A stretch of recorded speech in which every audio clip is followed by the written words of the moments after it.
इधर नेता प्रतिपक्ष बाबूलाल मरांडी ने बोकारो में हुए डीएमएफटी फंड में घोटाले के साथ साथ नगर निकाय चुनाव न होने को लेकर, एसआईआर को लेकर और डीजीपी के मुद्दे को लेकर राज्य सरकार को घेरा है। क्या कुछ कहा उन्होंने, आइए आपको सुनाते हैं।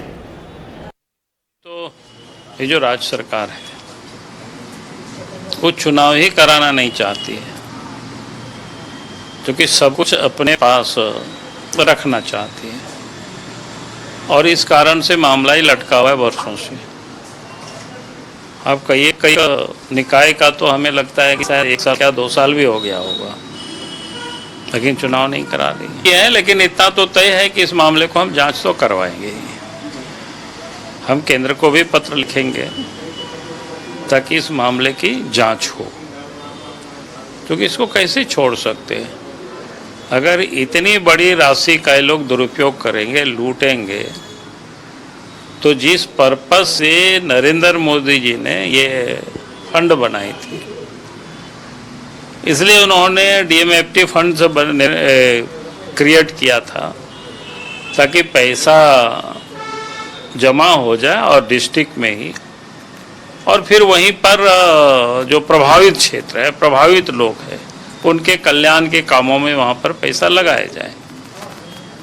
अगर वहाँ के कल्याण में पैसा लगाए नहीं जाते हैं और उस पैसा को लूटा जाता है तो जांच तो बनता ही है, और जो उसमें दोषी होंगे उनको सजा मिलेगी ही मिलेगी, उसको कोई बचा नहीं सकता है। इलेक्शन कमीशन पूरे देश में ही एसआईआर करने वाली है, जितना मैंने अखबारों में न्यूज़ देखा है।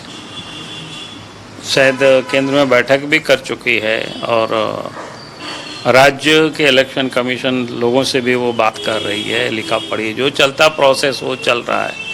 मेरे समझ से कि बहुत जल्दी एसआईआर होने वाली है, और एसआईआर होना भी चाहिए। मैंने तो बार बार कहा है कि देखिए, सुनवाई जो नियम है, 60 वर्षों की आयु में लोग रिटायर करते हैं, और रिटायर करने के 8 दिन पहले ही भारत सरकार के गृह मंत्रालय ने राज्य सरकार को पत्र लिख दिया कि इनकी रिटायरमेंट 30 अप्रैल को ये कर रहे हैं। उसके बाद बनाए रखना, उनकी सर्विस को विस्तार करना, ये राज्य सरकार के अधिकार क्षेत्र में नहीं है। तो इसलिए मैं कहता हूँ कि इनको तो इसी काम के लिए रखा गया है, जो फेक इनकाउंटर कराते हैं, जो सूर्याहां की हुई है। चौंकाने वाली ये है कि पुलिस ने ही पुलिस को आपस में मारा।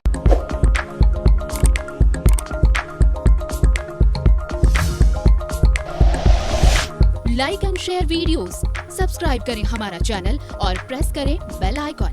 न्यूज़ 11 भारत, सच है तो दिखेगा।